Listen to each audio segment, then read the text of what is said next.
मोक्षमार्गस्य नेतारं वेत्तारं कर्मभूव्रतां ज्ञातारं विश्वतत्त्वानां वन्दे तद्गुणलब्धये।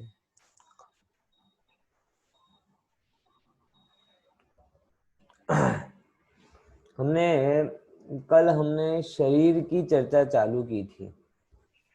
वैसे तो एक भी दिन नहीं जाता जिस दिन हम शरीर की चर्चा ना करते। अरे दिन क्या, दिन का शायद ही कोई घंटा ऐसा जाता हो जिस दिन हम शरीर का ना विचार करते हो। बराबर, कभी भोजन के रूप में, कभी भोगों के रूप में, कभी आरोग्य के रूप में, और कभी इन सब चीजों को टिकाने के साधन यानी धन आदि के रूप में। एक भी घंटा हमारा, घंटा भी बहुत अधिक हो गया, हर 2-5 मिनट में हमारे अंदर में जो विचार आता है वो विचार मुख्यतः शरीर या शरीर संबंधी पदार्थों का ही होता है। इसीलिए यहाँ जो शरीर की बात है वो बड़ी गजब है। वो आपको शरीर का विचार करवा के भी मैं शरीर नहीं हूं ऐसा निर्णय करवा रही।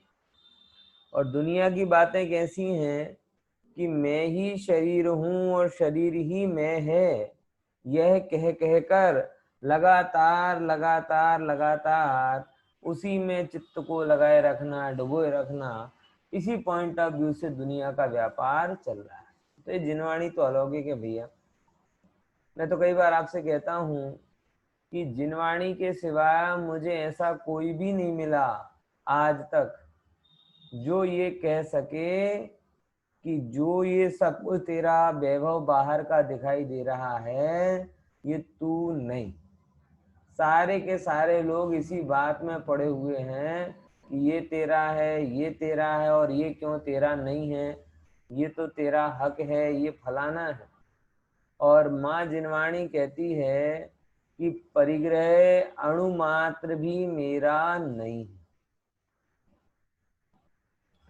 इस काल में, विषम काल में भी अनेकों मुनिराज होंगे, अनेकों ज्ञानी होंगे जिनके तन में कदाच पाप के उदय से रोग आदि भी हो रहा होगा, तो भी ओ हो राग मेरा नहीं, रोग मेरा नहीं, शरीर मेरा नहीं, इस परम भेद ज्ञान के अमृत को घोंटते हुए वो लगातार आनंद का ही वेदन कर रहे होंगे, ना कि इसका। ठीक है ना, देखना ये अच्छी बात है, अपन ने सब चर्चा में ली थी। अब जरा अपन थोड़े उन 5 प्रकार के शरीरों की चर्चा करेंगे। और उनमें 5 प्रकार के शरीरों में औदारिक शरीर लिखा था। औदारिक के बाद में कौन सा शरीर आया था? वैक्रियक शरीर, है ना। और वैक्रियक शरीर का पर्यायवाची क्या था? वैक्रियक शरीर का पर्यायवाची क्या था? बोलो। वैगुर्व। हाँ, मैंने आपको बताया था पर्यूषण का प्रश्न, कभी एग्जाम दो ना ऐसे शरारती प्रश्नों का, तो उनके ये रख देना, किसी को नहीं आएगा। कौन बनेगा मुक्तिपति वाले जैसे प्रश्न होते हैं ना, उनमें ऐसा रख देना। देखो, अब अपन यहाँ पे आगे बढ़ते हैं। विक्रिया के शरीर किन किन को पाए जाते हैं इसके बारे में अपनी चर्चा चल रही है। उसमें तेजस का एक और वायु का एक में भी विक्रियक शरीर, विक्रिया रूप पाया जाता है। देखो, वैक्रियक शरीर अलग बात है और शरीर की विक्रिया अलग बात है। क्या बोला? ये पॉइंट समझ में आया? पॉइंट समझ में क्या बोला मैंने? विक्रिया शरीर अलग बात है और शरीर की विक्रिया होना ये अलग बात है। मतलब क्या है? देखो, वैक्रियक शरीर की कुछ क्राइटेरिया है। क्राइटेरिया क्या है कि जैसे अपने यहाँ पे बताया कि जिन जिन का उपपाद जन्म होता है, क्या होता है? जिन जिन का उपपाद जन्म होता है उनको जो बाय डिफॉल्ट शरीर मिलता है, उस बाय डिफॉल्ट मिलने वाले शरीर को हम वैक्रियक शरीर कहते हैं। पॉइंट समझ में आया? फिर से, जिन जिन का उपपाद जन्म होता है, बराबर, उनको जो बाय डिफॉल्ट शरीर मिलता है, उस बाय डिफॉल्ट मिलने वाले शरीर को हम वैक्रियक शरीर कहते हैं। एक तो ये बात है। दूसरे नंबर की जो स्पेशल बात है कि शरीर में विक्रिया होना, कि बाय डिफॉल्ट भले नहीं मिला, लेकिन जो काम वो वैक्रियक शरीर वाले करते हैं, बड़ा छोटा भारी हल्का होना, साधारण औदारिक आदि शरीर को धारण करने वाले भी वो काम कर सकें, ऐसी विशेष क्षमता का प्रकट होना, वो शरीर की विक्रिया है। पॉइंट समझ में आया? तो यहाँ जो कहा जा रहा है, कौन सा, ये जो स्लाइड कह रही है कि अन्य, देखो, शरीर विक्रिया रूप पाया जाता है, मतलब वैक्रियक शरीर नहीं है, लेकिन उनके शरीर में विशेष क्रियाएं होती हैं। और विशेष क्रिया का मतलब क्या है? विशेष क्रिया का मतलब स्पष्ट है, बराबर, क्या? छोटा होना, बड़ा होना, हल्का होना, भारी होना, ये विशेष क्रिया है। तो देव और नारकियों के जो विक्रिया पाई जाती है, वो वैक्रियक शरीर की विक्रिया है। और बाकी जो तेज काय के, वायु काय के, और कर्म भूमि संज्ञानी पंचेंद्रिय और पर्याप्तक मनुष्य व त्रियंच के, बराबर, ये नाम आपके सुन रहे होगे ना, हैवी नाम से लग रहे हैं, कर्म भूमि संज्ञी पंचेंद्रिय पर्याप्त मनुष्य, ये सब उसकी विशेषता है। मतलब ऐसे मनुष्य के से मनुष्य को शरीर में विक्रिया होगी तो उसकी कहाँ पांच, तीन चार कंडीशन बताई हैं कि भाई वो पर्याप्तक होना चाहिए, पंचेंद्रिय होना चाहिए, संज्ञी होना चाहिए, कर्म भूमिज होना चाहिए। ये चार कंडीशन वाले मनुष्य को, कौन कौन सी चार है? कौन कौन सी चार? पहले नंबर पर्याप्तक, पंचेंद्रिय, संज्ञी और कर्म भूमिज। इस टाइप के मनुष्य को व इस टाइप के त्रियंच को शरीर में विक्रिया हो सकती है। मतलब विष्णु कुमार मुनि की भांति उनका शरीर छोटा बड़ा, हल्का भारी आदि हो सकता है, बराबर, एक एक कंडीशन। फिर भोग भूमिया त्रियंच एवं मनुष्य के, कौन से? जो भोग भूमिया त्रियंच होते हैं, कर्म भूमियों में विद्याधर भी होते हैं, वो विद्या के माध्यम से करते हैं। और भोग भूमि त्रियंच को भी ऐसी विद्याएं होती हैं जिसके माध्यम से वो अपने शरीर को छोटा बड़ा आदि कर सकते हैं। पहले इन कामों के लिए, अपनी बात को दूर तक पहुंचाने के लिए, अपने काम को करने के लिए बड़ा, क्या कहते हैं, गहन साधना की जरूरत पड़ती थी।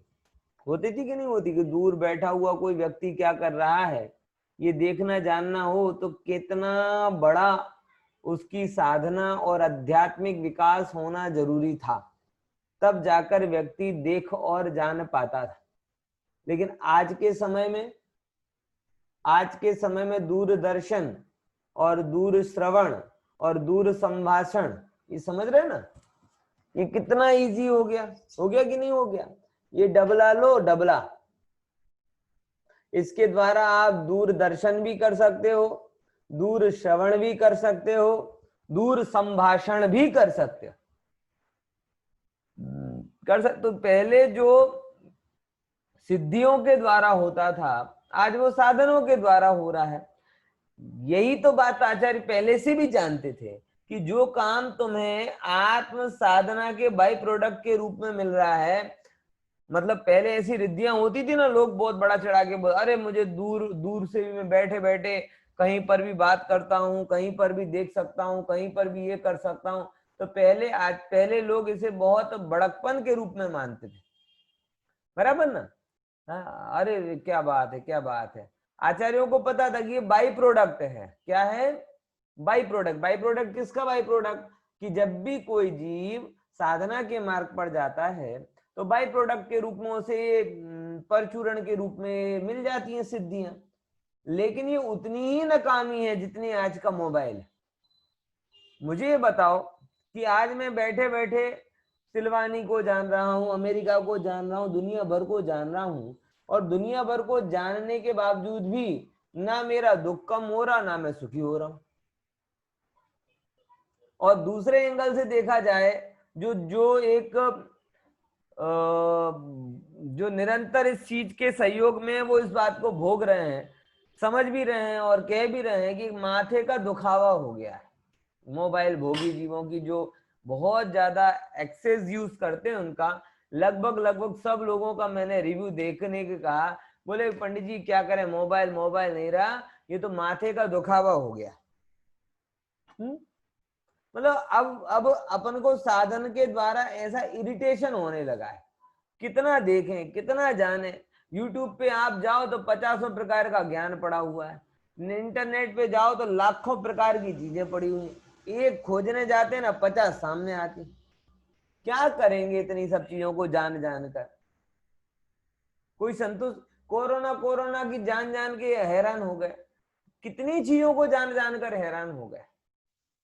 ये जानना जो हमारी निधि थी, आज अधिक जानने के कारण हम जैसे मान के चलो शत्रु हो गया है हमारा, हम उससे सफर कर रहे हैं। हम कुछ और चीज से सफरिंग नहीं कर रहे, हम अपनी मेमोरी अपनी जानकारियों से सफर कर रहे हैं। आज चिड़िया कुत्ते बिल्ली इनको किसी को पता नहीं है कोरोना है, इसी ठप्पे से घूम रहे हैं और हमारे दिमाग में घुस गया है कि कोरोना है कोरोना है कोरोना है, तो हर बात में हाथ करो ये करो वो करो है? हम अपनी जानकारियों से भी सफर कर रहे हैं। सफर मतलब हिंदी वाला उर्दू वाला सफर नहीं, इंग्लिश वाला सफर। परेशान हो रहे हैं, दुखी हो रहे हैं, किससे हो रहे हैं? इसीलिए कह रहा हूं कि जरा गंभीरता से विचारो कि भैया ये बाहर का जो ज्ञान है, वो बाहर का ज्ञान आपको बहुत अच्छा लगता है, लेकिन वो बाहर का ज्ञान मात्र फ्रस्ट्रेशन, रेस्टलेसनेस, अधीरता, आकुलता यही आपके अंदर में देकर जाएगा। इसीलिए प्रयोजन को समझो।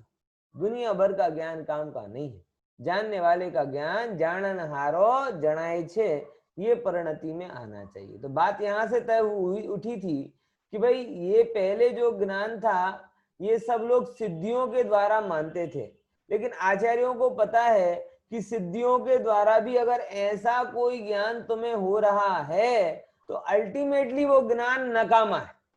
आचार्य पहले कहते थे लेकिन हमें बड़ा अजूबा लगता था, हो तो हसे आटलू बधु ज्ञान कोई ने होय तो दुखी रहे, પણ અત્યારે સિદ્ધ થઈ રહ્યો છે કે આ ડબલાને લીધે જેટલું આપણે જ્ઞાન છે એ બધું જ્ઞાન આપણા દુઃખનું કારણ બને છે, સુખનું કારણ બનતો નથી।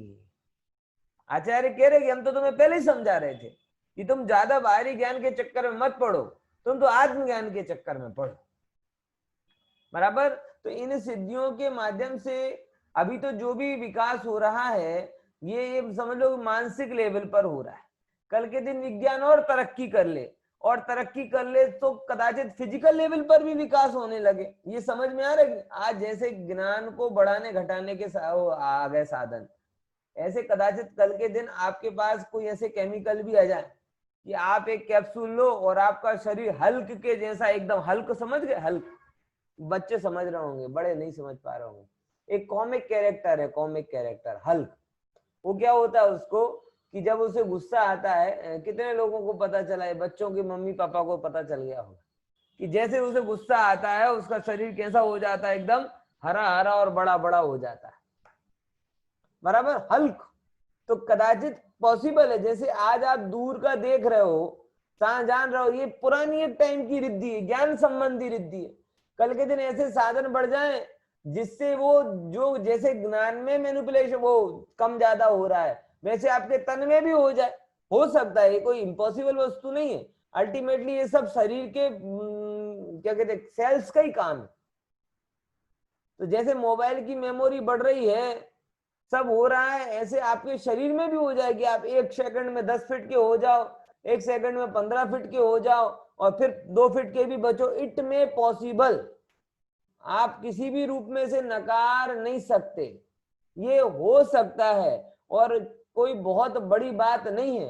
आपके सेल्स में ऐसी क्या कहते हैं इलास्टिसिटी है, अगर आप चाहें तो उन्हें खींच सकते हैं, खिंचवा सकते हैं। पॉइंट समझ में आया कि नहीं आया? तो ये जो शरीर की विक्रिया कदाचित कल साधनों के द्वारा पॉसिबल हो जाएगी। ऐसा भी हो जाए कि आज का 5 फीट का आदमी कल 50 फीट का हो जाए, लेकिन तकरीबन तो भी प्रश्न सेम रहेगा। कौन सा? कौन सा प्रश्न सेम रहेगा? है बोलो। શરીર સુખી કરી શકે છે. હા, કે 50 ફીટનો માણસ પણ દુખી રહેશે, આટલો જ દુખી રહેશે જેટલો 5 ફીટનો છે. ये सेम टू सेम ऐसा ही है कि जैसे इंटरनेट नहीं था, हमें ये अरे बताओ, हमें कुछ पता नहीं चलता क्या हो रहा है दुनिया में, कितने दुखी, अब पता चल गया तो क्या दुख दूर हो गया क्या? मतलब कोई चीज के अभाव के कारण हमें एक दुख लगना, वो एक अलग बात होती है, लेकिन एक्चुअल में दुख होना वो अलग बात होती है। ये एक्चुअल दुख का कारण नहीं है किसी चीज का अभाव, और किसी चीज का सद्भाव एक्चुअल सुख का कारण नहीं है। अभाव सद्भाव सुख दुख का कारण नहीं है, जीव के मोह का सद्भाव वो दुख का कारण है, और मोह का अभाव वो सुख का कारण है। यूनिवर्सल ट्रुथ यही रहने वाला है। इसीलिए आज आपको कदाचित शरीर की विक्रिया, इसके प्रति अट्रैक्शन होगा, तो मैं आपको ये बताना चाहता हूं कि जैसे अट्रैक्शन आज आपको शरीर की विक्रिया में, आप फैंटेसी में जैसे ये सोचते हो कि 5 का 25 हो जाए तो कितना बड़ा रहा, अच्छा रहे, दिवाली में तो खासकर 2-3 इंच बढ़वा दें लोग कि पंखा साफ करने में सहूलियत रहेगी, बिना घोड़े के साफ हो जाएगा, है मालिया साफ करने में सहूलियत रहेगी, 2-4 इंच बढ़ जाए, है? कदाचित ये भाव आपको आ सकता है। ये रिसेंटली मुझे आया था इसलिए मैंने बोला। बार बार स्टूल खिसकाना पड़ता था सफाई के लिए, तो मैंने सोचा कि विक्रिया होती तो कोई दिक्कत नहीं होती है। लेकिन भले मानस, इन सब चीजों से सुख या दुख का कोई फर्क पड़ने वाला नहीं है। इसीलिए आप बेफिक्र हो जाओ और एक ही जगह कंसंट्रेट रहो, और वो जगह कौन सी है? मोह का अभाव। शरीर की विक्रिया होगी, हो सकती है, लेकिन उससे सुख दुख नहीं होता। ये चीज हमें समझनी चाहिए, बस बुनियादी बात है। ये आपके आकर्षण का विषय हो सकती है। किसका विषय हो सकती है? आकर्षण का, लेकिन आनंद का विषय नहीं हो सकता। फिर से, शरीर की विक्रिया, ज्ञान की विशिष्टता, कला, तीनों चीजें कौन कौन सी? बोलो जरा, बोलो बोलो। 3 चीजें मैं बोल रहा हूं, बहुत गहरी बात है। विक्रिया, ज्ञाननी विशिष्टता, हाँ, અને કળા, અને કલા। शरीर की विक्रिया, हाँ, शरीरनी विक्रिया और कला, ये तीनों चीजें क्या हो सकती हैं? आपके अट्रैक्शन का कारण बन सकती है। कि आपके पास नहीं है और आपके सामने कुछ होता है, तो आपको एक जस्ट काइंड ऑफ अट्रैक्शन, आकर्षण होता है उसमें, लेकिन वो आकर्षण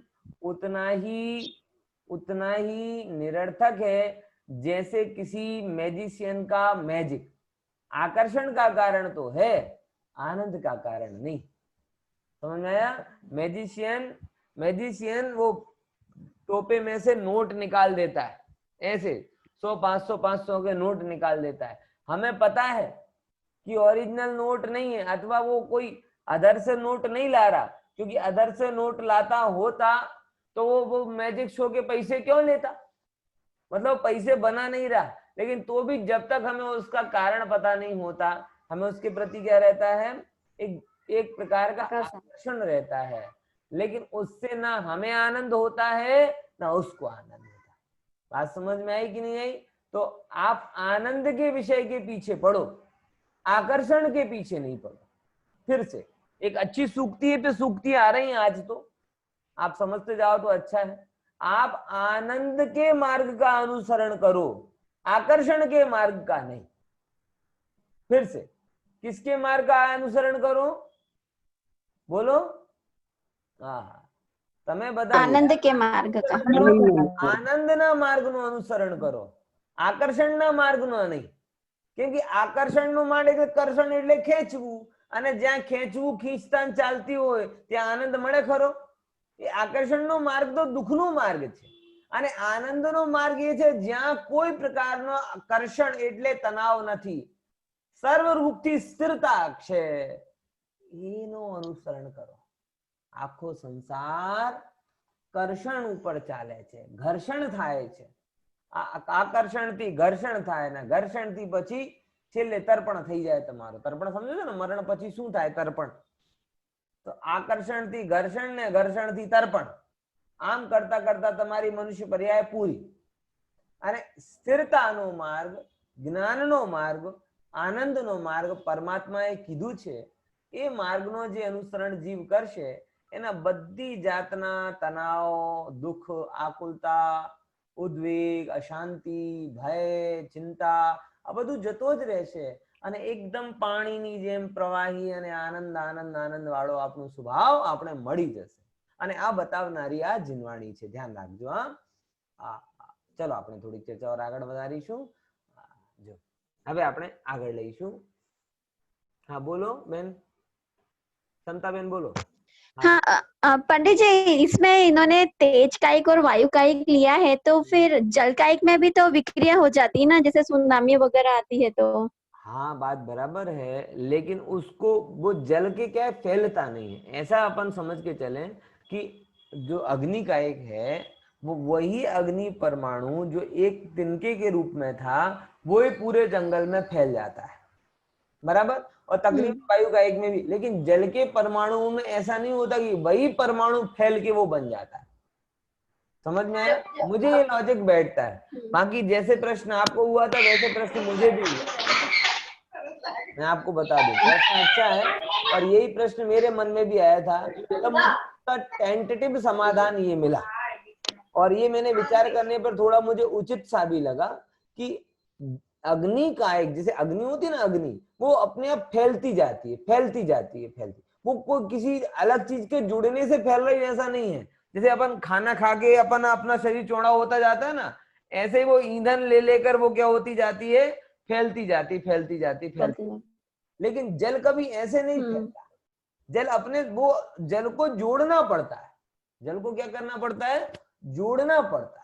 वायु में भी आप लगाओगे ना तो आपको पता चलेगा इसी, यही पंखा है, ये धीरे धीरे चल रहा है, इसका आप स्विच बता दो इसी जगह पर वो उसका विस्तार हो जाएगा. अरे नहीं, पंखा 1 पर चले उसका व्याप, फिर 5 पर चले तो उसका व्याप, और बड़ा हो तो और व्याप, ये अंतर आता है ना. तो उसी जगह के वायु कायिक के शरीर में ये विक्रिया हो रही है. जल में ऐसा नहीं होता. जल के लिए आपको इकट्ठा करना पड़ता है. लगभग लगभग मुझे लॉजिक बैठा. बाकी तो तत्वम तु केवली गम्यम वाली बात आती है, समझ आया? वैसे आप इससे सहमत करेंगे मुझे भरोसा है, क्योंकि मैंने विचार किया था और इससे बेहतर मुझे कोई तर्क नहीं ख्याल में आता इस बात को समझाने के लिए. और लॉजिकल भी बैठता है कि अग्नि कायिक और वायु कायिक में अपनी जगह रहते रहते विस्तार होता है, जबकि जल कायिक में अपनी जगह का विस्तार नहीं होता. जल को मिला मिलाकर बढ़ता है. एक गिलास पानी का लिया, फिर 2 गिलास पानी के लिया तो लोटा बन गया, 2 लोटे का बनाया तो जग बन गया, जगों का बनाया तो माटला बन गया, माटले का करोगे तो और टांकी बन गई, टांकी का. मतलब बढ़ रहा है. वो बढ़, एक चीज नहीं बढ़ रही, वो समुच्चय कर करके बढ़ रहा है. लेकिन आग का ऐसा नहीं है. वही आग ईंधन को ग्रहण करते करते करते करते करते करते पूरे जंगल में फैल जाती, वही शरीर उसका, बराबर ना. देखो ये मैंने एक और प्रश्न था पंडित जी. हाँ बोलो. ये जो भोग भूमि और कर्म भूमि के मनुष्य, बात को उठाना चाहिए था लेकिन मेरे दिमाग से एकदम निकल गई. आपने प्रश्न किया था, इस बहाने वो सब लोगों को कहने का, मुझे वो जो मैंने सोचा था वो मुझे बताने का मौका मिला. बढ़िया. हाँ बोलिए आगे. ये जो कर्म भूमि और भोग भूमि में होते हैं मनुष्य और तिर्यंश को, तो इनको, ये उनका शरीर तो औदारिक शरीर होता है, उनको ये विक्रिया रिद्धि होती है. हाँ विक्रिया, वही में शरीर उनका विक्रिया के योग्य होता है. रिद्धि अगर अपने को जल्दबाजी में नहीं कहना है तो भी चल सकता है, मगर उनका शरीर इस योग्य होता है कि वह अलग अलग प्रकार की विक्रिया कर सके. जरूरी नहीं कि रिद्धि ही हो, क्योंकि रिद्धि बहुत ऊंची वस्तु है, वो मुनि राजों को ही होती है. लेकिन शरीर में ऐसी विशेषताएं होती हैं. आप देखो ना, अपने जैसे शरीर वालों में किसी लोगों को होती है, जैसे मेरा मामा है ना, मामा, उनको एक विशेष प्रकार की विक्रिया थी. कौन सी? आप कोई भी व्यक्ति कान को नहीं हिला सकते, अकेले हिला सकते हो क्या? लेकिन उनको ऐसी खूबी थी कि वो जब वो ऐसे करते तो सिर्फ उनके कान ही हिलते थे और कुछ नहीं हिलता था. आज भी वो ये कला बच्चों को दिखाते हैं, मुझे भी दिखाई, वेदांश को भी दिखाई, सबको दिखाते हैं. तो ये भी एक प्रकार की विक्रिया जैसी है. मतलब हटकर कुछ काम कर सकना, उस रूप में उनकी विक्रिया समझना। विक्रिया रिद्धि के रूप में जैसा नहीं ले जाना, क्योंकि जो रिद्धि रूप है विक्रिया, वो मुझे लगा ज्यादातर लोगों का ध्यान कान की तरफ है। वो पॉसिबल नहीं होगा, मैंने बहुत ट्राई करके देखा, वो उनको पता नहीं कैसे हो जाता था, अकेले इतने हिलना। बोलो दिनेश भाई। हाँ बोलो दिनेश भाई, कहाँ उठा? तो ये भोग भूमि का हर एक आदमी को ये विक्रिया हो सकती है या कोई कोई होगा? देखो ऐसा ही है ना साहब, अलग अलग क्षेत्र काल में जन्मे लोगों के लिए कुछ विशेषताएं मिलती हैं। जैसे आप समझो 20 साल पहले अगर कोई बड़े से बड़े अबजपति के घर में भी जन्म होता तो भी उसे ऐसे स्मार्टफोन की फैसिलिटी नहीं मिलती थी।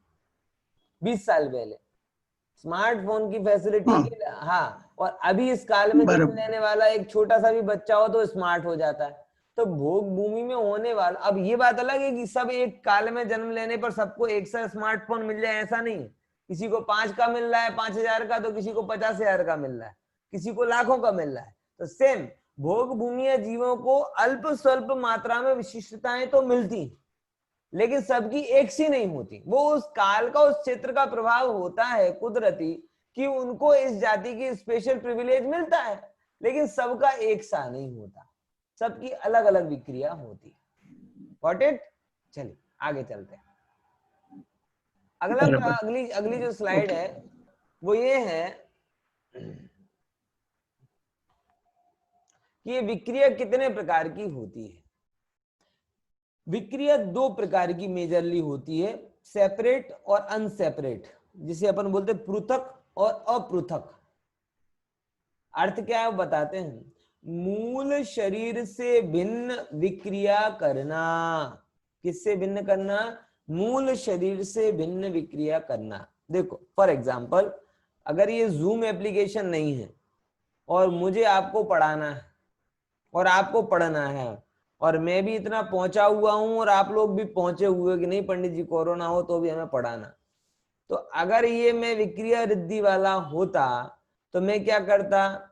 मैं यहाँ बैठा रहता, मेरे शरीर अलग अलग जगह जाते और सबको पकड़ पकड़ के पढ़ाते, चलो बैठो पढ़ो। है कि मतलब मैं यहीं पर रहूं और मेरा शरीर अलग अलग जगह जाकर अलग अलग कार्य करे।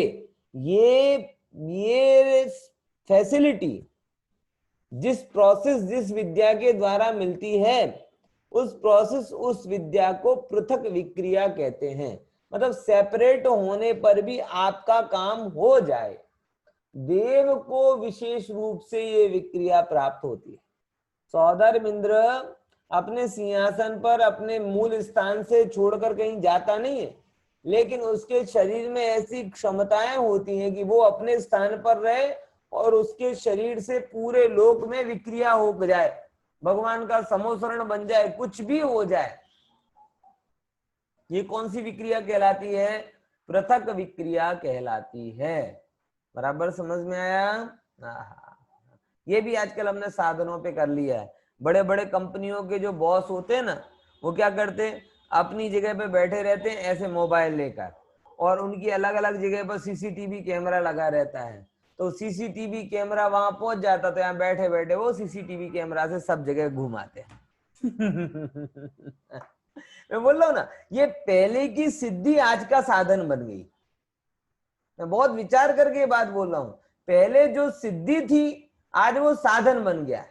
लेकिन पुनः जैसे आज के साधन हमें सुख नहीं देते, ऐसे पहले की सिद्धि भी हमें सुख नहीं देती थी। लेकिन जैसे आज भी हमें साधनों का आकर्षण है, वैसे पहले भी लोगों को सिद्धियों का आकर्षण रहता था।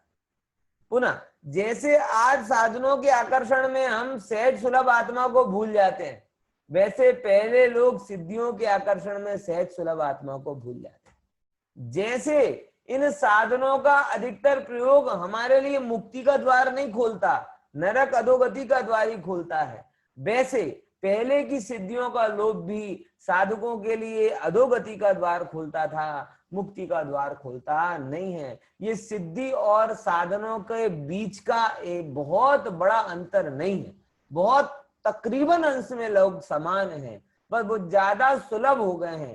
पहले इसके लिए विशेष तंत्र की जरूरत पड़ती थी, अब वो बिना तंत्र मंत्र के मात्र यंत्रों के द्वारा वो हमें इजी हो गए हैं। ये अंतर हो गया है और कुछ नहीं। बराबर, गॉट इट। तो मूल शरीर से भिन्न कि कहीं पर आपका मूल शरीर रहे और आप अलग अलग जगह घुमाओ, वो क्या कहलाती है? विक्रिया करना, वो पृथक विक्रिया कहलाती है। बराबर, हाँ, समझ में आया? अभी कभी कभी है ना, मेरा मन होता है कि जिन लोगों के चेहरे नहीं दिख रहे ना, उनसे प्रश्न पूछा जाए। है देखो 12-16 जितने लोग हैं ना, उनमें से 8 अभी तो सब के बंद हैं। बीच में कभी कभी मैं देखता हूँ तो 2-4-10 के चालू खुल जाते हैं। बराबर ना? लेकिन बाकी लोग भी हैं कि नहीं, इसके लिए मुझे पृथक विक्रिया करने की जरूरत ना पड़े, ऐसा आप लोग प्रयास करें तो बड़ा आनंद होगा। बराबर ना? चलो, ज्यादा अभी अपन उस पर नहीं करते हैं चर्चा, आगे का अपन प्रश्न लेते हैं। देखो, पृथक अपृथक ख्याल में है? अपृथक मतलब मूल शरीर, अपृथक मतलब क्या हुआ? मूल शरीर को ही विक्रिया रूप करना, जहां पर अलग फैसिलिटी नहीं है। आप अपने शरीर को अलग अलग नहीं कर सकते। आपको अगर कुछ काम करना, आप बड़ा छोटा कर सकते हो, लेकिन वो आप अपने शरीर को ही बड़ा छोटा करोगे। फॉर एग्जाम्पल, नरक के नारकी, वो नरक के नारकियों को अपृथक विक्रिया रहती है। कौन सी विक्रिया रहती है? अपृथक विक्रिया। मतलब क्या होता है? मतलब ऐसा होता है कि जैसे मैं नरक में गया और आप भी नरक में गए, और आप मुझे मिले, मैं आपको मिला, और विभंगावधि ज्ञान के कारण एक दूसरे का इंट्रोडक्शन नहीं हुआ, इंटरोगेशन जैसा हो गया। बराबर, 3rd डिग्री टॉर्चर देने का मन हुआ। तो बोले अच्छा, ये बोल बोल कर पकाते थे, तो मैं ही गरम गरम गरम गरम पारा बनकर इनके कान में जाऊंगा। तो एक नारकी क्या करता है? अपने शरीर को गरम पारे के रूप में कन्वर्ट कर देता है, और वो गरम पारे के रूप में फिर आपके नाक में चला जाएगा, मुंह में चला जाएगा आपका शरीर। मतलब वो ऐसा नहीं है कि वो जादू के द्वारा पारा बना दे। अगर उसे पारा बनना होगा तो अपने हाथ को ही पारा बनाना पड़ेगा। लेकिन धन्य है उन जीवों की कषायों को, कि जो नरक में इतनी कषायों को भोग रहे हैं कि उन्हें दूसरों को दुखी करने के लिए स्वयं दुखी होना पड़ता है, तो खुशी खुशी हो जाते। अरे भैया, अगर आप दूसरों को जलाने के लिए अपृथक विक्रिया करके गर्म अंगारे बनोगे, तो क्या उसकी ताप को आप स्वयं सहन नहीं करोगे? ऐसी मूर्खता कौन करता है? बोले हम करते हैं। गुस्सा करते हैं, गुस्सा जब करते हैं तो दूसरों को दुख देते हैं, लेकिन सच बताओ, उससे सबसे ज्यादा दुख किसको होता है? अपने को होता है। अपना शरीर खरेखर कषायों को सहन करने के लायक ही नहीं। आप पूरे दिन आनंद में रह लो, आप थके हुए नहीं महसूस करोगे, और 10 मिनट कषाय कर लो, आप थक जाओगे। बराबर? हाँ बोली खुशी बहन, प्रश्न क्या है? खुशी बहन, प्रश्न था आपका, अनम्यूट करके बोलो, कि भूल से हाथ उठ गया था?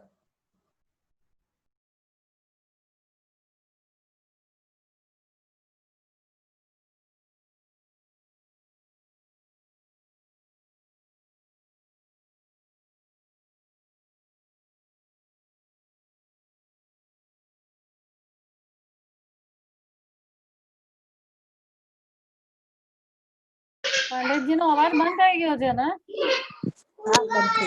એ ગમે તેમ ના બોલ. હા, ડિસ્કનેક્ટ થઈ ગયું. સંભળાય છે કેવું બોલે? સંભળાયો. હા સંભળાયો ને? સરસ સરસ. વચ્ચે સંભળાયો. થયો હતો, કઈ નેટ નો ઇશ્યુ થયો હતો. હવે બરાબર સંભળાય છે બધાને? હા સંભળાય છે. બરાબર. હા ખુશીબેન, તમારો પ્રશ્ન હતો, બોલો. ચલો, હું તમારા કદાચ કનેક્શન માં પ્રોબ્લેમ છે, હું મારા વિષય ઉપર આવું. હવે આપણી વાત અહીંયા આવતી હતી. જો આ જો સાધનોની વાત થઈ ને, बोले क्या તમે સિદ્ધિથી જ કામ ચલાવો, સાધન ગડબડ થશે. ચલો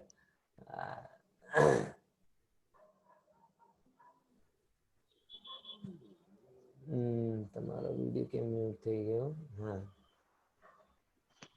આપણે અપૃથક વિક્રિયાની વાત કરતા હતા कि अपृथक विक्रिया किनको होती है कि मुख्य रूप से नारकियों को, कि उनको अपने शरीर के कोई उस रूप में बदल देते हैं, बराबर ना, और ऐसे करने पर उन्हें नरक गति में आनंद मिलता है. मैं आपको इसलिए मैंने ये बात याद दिलाई कि बहुत सारे लोगों को भी अभी भी नरक गति के संस्कार हैं, इसीलिए वो दूसरों को दुखी करने के लिए स्वयं भी दुखी होने के लिए तैयार हो जाते हैं. इसका एक सबसे बढ़िया एग्जाम्पल तो मैंने सड़क पर देखा कि 40-45 गर्मी चल रही हो, 40-45 डिग्री भी गर्मी चल रही हो, और तो भी सड़क किनारे अगर दो आदमी खड़े होकर गाड़ा गाड़ी कर रहे हो, तो हर आदमी गाड़ी पे से, एसी गाड़ी में से उतर के उन गालियों का लाभ लेना छोड़ता नहीं. मारपीट कर रहे हो, झगड़ा झगड़ी कर रहे हो, गालियां दे रहे हो, ऐसे अच्छे काम के लिए अगर रोकने का बोलो तो नहीं रुकेंगे, लेकिन गलत काम हो रहा हो तो 40 डिग्री टेम्परेचर में भी एसी गाड़ी से उतर के उसको देखेंगे, सुनेंगे, बराबर. ये चीज है, ये बता रहे कि दूसरों के दुख को का आनंद लेने के लिए हम स्वयं दुखी होते हैं. ये अपृथक विक्रिया के माध्यम से हो रहा है, बराबर. देखो अब ये दो एग्जांपल यहाँ पे लेते हैं. देव पृथक विक्रिया भी कर सकते हैं और अपृथक विक्रिया भी कर सकते हैं. जैसे सौधर्मेंद्र पृथक विक्रिया करता है, और जो हाथी बनता है ऐरावत हाथी, वो अपृथक विक्रिया करता है, मतलब वो स्वयं ही हाथी बनता है. आपको पता चल रहा है ना क्या कह रहा हूं? सौधर्मेंद्र का जो मैंने आपको एग्जाम्पल दिया कि उसका मूल शरीर यहाँ पर रहे और उत्तर शरीर कहीं पर भी जा रही, ये पृथक विक्रिया का एग्जाम्पल है. लेकिन जब वो भगवान को 1008 नेत्र बनाकर देखता है तो उसका मूल शरीर अलग नहीं होता, मूल शरीर ही 1008 नेत्र रूप में कन्वर्ट हो रहा है. बात समझ में आई ना? और नारकियों को कौन सी विक्रिया होती है? अपृथक विक्रिया ही होती है. अब सेम भोग भूमि मनुष्य और तिर्यंचों को कौन सी होती है? दोनों प्रकार की. कि उसका विष्णु कुमार मुनिराज जी जैसा भी हो जाता है कि स्वयं ही शरीर को क्या करें, इतना मेरू के जैसा बना ले. और पृथक विक्रिया भी हो सकती है कि उनके शरीर में कोई चमत्कार करे तो वो मूल शरीर यहीं पर रहे ना, विक्रिया के माध्यम से अन्यत्र चला जाए. ये दोनों पॉसिबिलिटी है. चक्रवर्ती को भी ये विक्रिया होती है कि मूल शरीर उसका पटरानी के पास में रहता है और बाकी 95,999 शरीर, उत्तर शरीर, वो सब रानियों के पास पहुंचा देता है. और अपृथक विक्रिया भी होती है कि अगर उन्हें कुछ बनाना है विशेष रूप तो स्वयं बना सकता है. कर्म भूमिया मनुष्य और तिर्यंच के बारे में क्या विशेष बात है? भोग भूमिया मनुष्य तिर्यंच के बारे में, लेकिन कर्म भूमिया के बारे में बोला है अगर वो चक्रवर्ती नहीं है, सामान्य मनुष्य है, तो वह मात्र अपृथक विक्रिया कर पाएगा, पृथक विक्रिया नहीं कर पाएगा. फॉर एग्जाम्पल जो अपने विष्णु कुमार मुनिराज का एग्जाम्पल लिया, वो कर्म भूमिया मनुष्य में ज्यादा सुटेबल बैठता है कि वह जीव मात्र कौन सी विक्रिया कर पाएंगे? पृथक विक्रिया ही. अपृथक विक्रिया मतलब अपने शरीर को ही कम ज्यादा ऊंचा बड़ा बना सकते हैं, सर्वत्र नहीं, बराबर.